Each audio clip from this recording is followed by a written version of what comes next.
Part 2. Argument. Closely read each of the 4 texts provided on pages 11 through 16 and write a source-based argument on the topic below. You may use the margins to take notes as you read and scrap paper to plan your response. Write your argument beginning on page 1 of your essay booklet. Topic. Should American citizens be required to vote in national elections? Your task. Carefully read each of the 4 texts provided, then using evidence from at least 3 of the texts, write a well-developed argument regarding whether or not American citizens should be required to vote. Clearly establish your claim, distinguish your claim from alternate or opposing claims, and use specific, relevant, and sufficient evidence from at least 3 of the texts to develop your argument. Do not simply summarize each text. Guidelines. Be sure to establish your claim regarding whether or not American citizens should be required to vote, distinguish your claim from alternate or opposing claims, use specific, relevant, and sufficient evidence from at least 3 of the texts to develop your argument, identify each source that you reference by text number and line number or graphic, organize your ideas in a cohesive and coherent manner, maintain a formal style of writing, follow the conventions of standard written English. The texts. Text 1, telling Americans to vote, or else. Text 2, compulsory voting. Text 3, does mandatory voting restrict or expand democracy? Text 4, how compulsory voting subverts democracy. Text 1, telling Americans to vote or else. Jury duty is mandatory. Why not voting? The idea seems vaguely un-American. Maybe so, but it's neither unusual nor undemocratic, and it would ease the intense partisan polarization that weakens our capacity for self-government and public trust in our governing institutions. And if you look down at the bottom, partisan polarization means one-sidedness.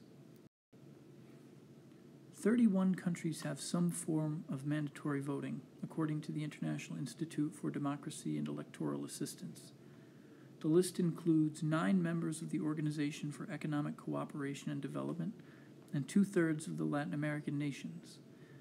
More than half back up the legal requirement with an enforcement mechanism, while the rest are content to rely on the moral force of the law.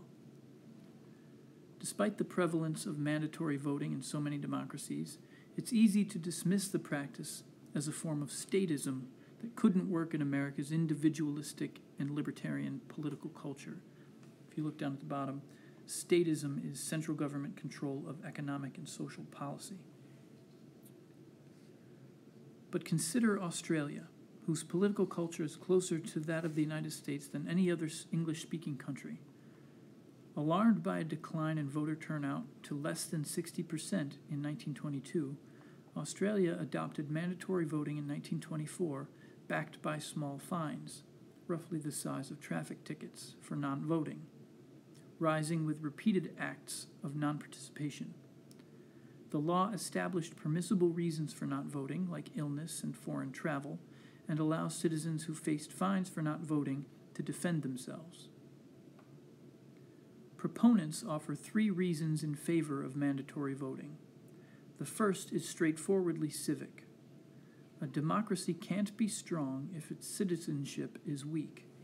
And right now, American citizenship is attenuated, strong on rights, weak on responsibilities. There is less and less that being a citizen requires of us, especially after the abolition of the draft.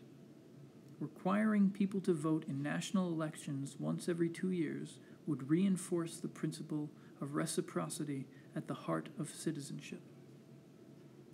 The second argument for mandatory voting is democratic.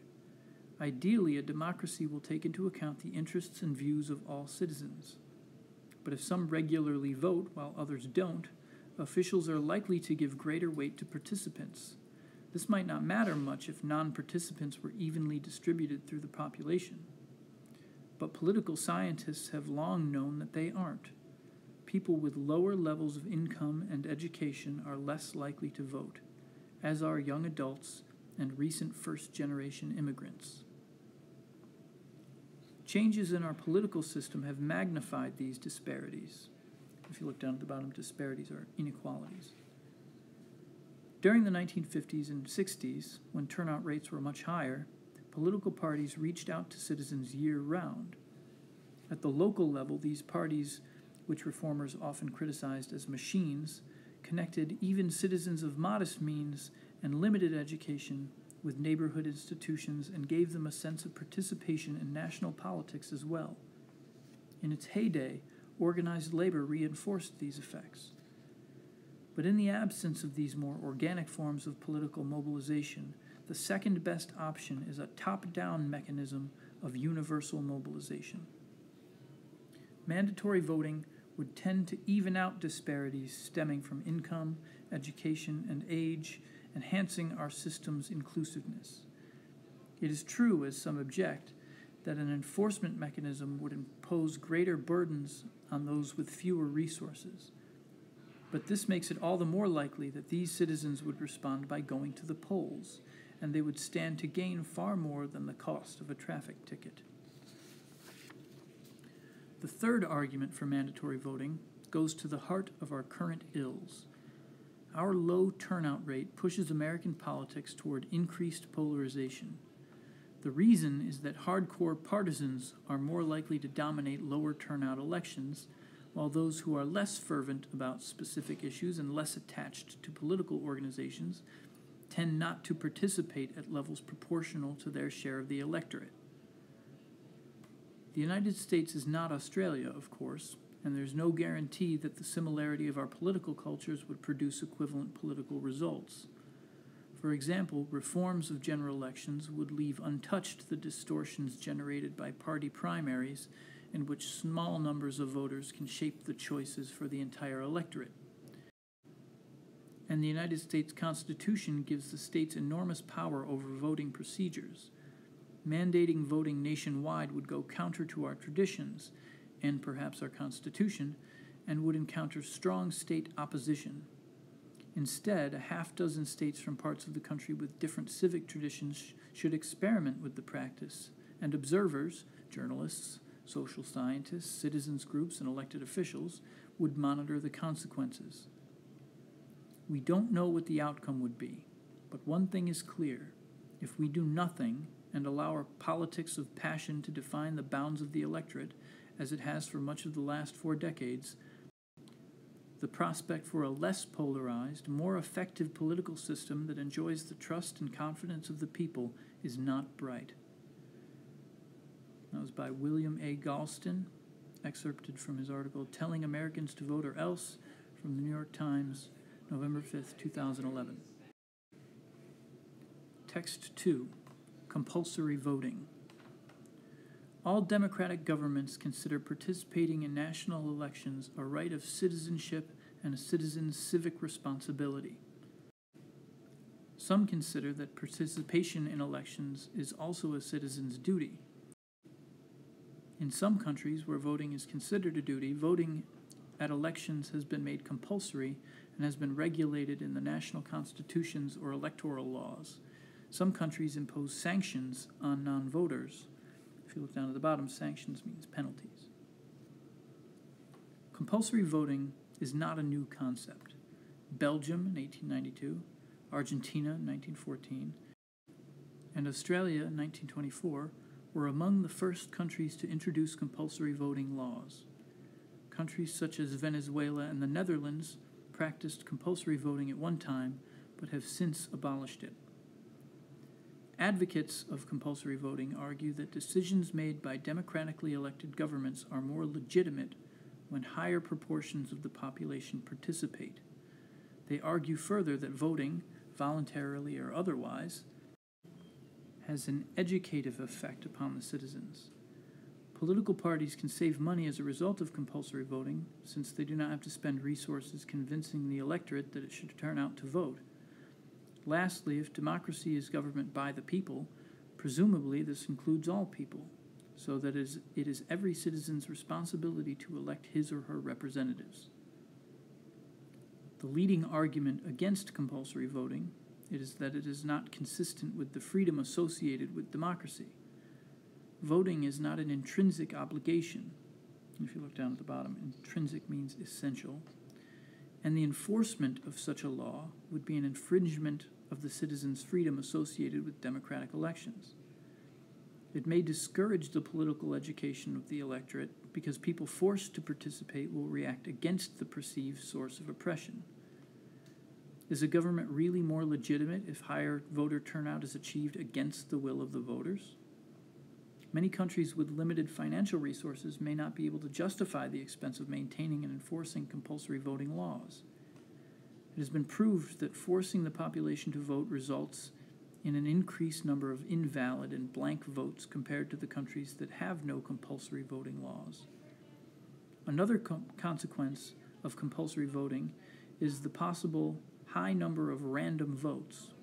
Voters who are voting against their free will may check off a candidate at random, particularly the top candidate on the ballot paper. The voter does not care whom they vote for as long as the government is satisfied that they have fulfilled their civic duty. What effect does this immeasurable category of random votes have on the legitimacy of the democratically elected government? That is by Maria Gracchio, excerpted from Compulsory Voting, Voter Turnout Since 1945, a Global Report by the International Institute for Democracy and Electoral Assistance, the International IDEA, from 2002. Text 3. Does mandatory voting restrict or expand democracy? Does mandatory voting restrict or expand democracy? For many people who have never heard about the idea, mandatory voting sounds very strict, requiring people to go to the polls on Election Day. In the United States, it seems strange to present an action many consider a right as a required duty. Nevertheless, in many foreign countries, mandatory voting, sometimes referred to as compulsory voting, is an obvious democratic option. The system, in fact, is present in more than 30 democracies around the world. However, all policies are not the same. Mandatory voting can be used to elect all political representatives, or it can be restricted to specific elections. For example, in France, mandatory voting is only used for senatorial elections. The two most notable examples of compulsory voting occur in Belgium and Australia. Belgium has the oldest tradition of a compulsory voting system. The system was introduced in 1892 for men and 1949 for women. Today, all Belgian citizens age 18 or over have to vote in every electoral event. If an individual fails to vote in at least 4 elections, he or she loses the right to vote for the next 10 years, and as a result face a general social stigma and specific problems like near impossibility in having a job in the public sector. In Australia, compulsory voting was adopted as a way of integrating the large population of immigrants that the country welcomes and is endorsed through non-voters facing potential fines. Many people compare voting to taxes. In fact, one of mandatory voting's biggest advocates, former American Political Science Association President Arnon Lippard, uses this comparison in his writings like Patterns of Democracy. According to him, just as taxes are a way to feed the national economy, voting can be seen as a way to feed the civic economy. Moreover, when compelled to vote, citizens begin to be more involved in political life and in turn are encouraged to take a more active role in other areas of civic society. And no other change comes close to having as sweeping an impact on rates of voter participation. Giving Lippard's arguments, would compulsory voting make sense in the United States? Not necessarily. For many Americans, the right to vote also implies the right not to vote. In fact, some people might even interpret mandatory voting as a violation of the First Amendment's prohibition of compelled speech. Moreover, mandatory voting opposition argues that a forced electorate would not necessarily be the most politically intelligent electorate. Some apolitical citizens might choose candidates arbitrarily or for the wrong reasons because they do not want to be fined or punished for not doing their hypothetical duty. Finally, voters, in fact, gain a certain kind of influence from their ability not to vote. Elected officials can't take their vote for granted. Whether you are an advocate for or against mandatory voting, the concept is a thought-provoking idea that should not be overlooked just because it seems so foreign to the United States. But it should never be used to avoid tackling the root of political disengagement. Democracies don't just need active citizens. They need educated and active citizens, which is why at Fair Vote we advocate for strong learning democracy programs for students.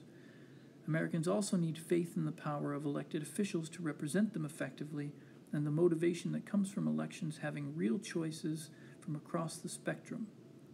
Such changes can't happen overnight, the way passage of compulsory voting could take place, but they are essential building blocks of a successful democracy. That was written by Wael Abdel Hamid, adapted from Does Mandatory Voting Restrict or Expand Democracy? From fairvote.org, October 18, 2010. Text 4. How compulsory voting subverts democracy. Democracy is an achievement that has come about through determination, hard work, struggle, even bloodshed. On these grounds alone, it deserves to be honored. But democracy can only be honored if we appreciate the gift we're fortunate enough to possess in the first place.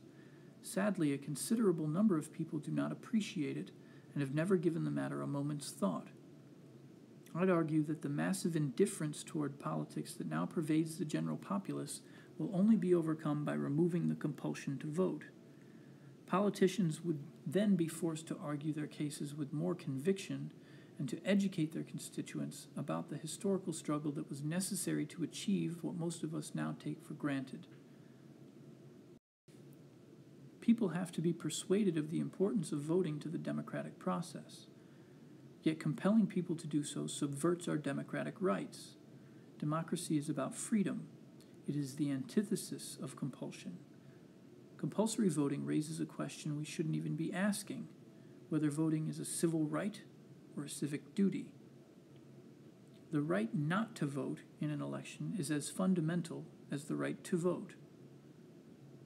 Both the Universal Declaration of Human Rights and the UN's International Covenant on Civil and Political Rights refer to the people's rights to, quote, freely chosen representatives. This right is something we each possess and can each choose to use, but it should never become a dictate. It's certainly true that in countries where voting is voluntary, like the USA and UK, voter apathy is highest among the poor and uneducated. It's also hard to dispute the fact that because these people, in Western countries at least, do not vote, they're ignored, and because they're ignored, they don't bother to vote. But the argument falls down with the claim that by forcing these people to vote, politicians will be compelled to pay attention to them and take steps to improve their situation. It's much more likely politicians will fight for the welfare of the poor and uneducated if they have to go out and seek their vote. Those who believe countries with compulsory voting are more democratic argue that it legitimizes democracy, that the election results in countries like the USA, where voting isn't compulsory and voter turnout is low, do not accurately reflect the country's political opinion. But I believe that not having an opinion is an opinion, that being indifferent to the outcome of an election and disliking all of the options put before one are both opinions. If people don't turn out to vote, they're definitely stating their opinions, many of which are both strongly held and well thought through. Perhaps the clinching argument as to whether or not compulsory voting is more democratic is that, according to experts, coercing everyone to the polling booth in fact makes little to no difference in the final outcome. If you look down, coercing means forcing. The experts, academics, pollsters, and civil servants, have all calculated that in the last 4 Australian Federation elections, the results would have been the same, even had the voting been voluntary. Although falling voting figures around the world may be a worry, compelling people to vote is not the answer. Too many people feel they're powerless in the face of both the political system and the huge undemocratic power of the modern corporation. They also feel that one politician is little different from another, and that none of them is going to deal in a meaningful way with any of the big issues. So it takes a politician who can galvanize the public to get them voting. If you look down, galvanize means excite into action.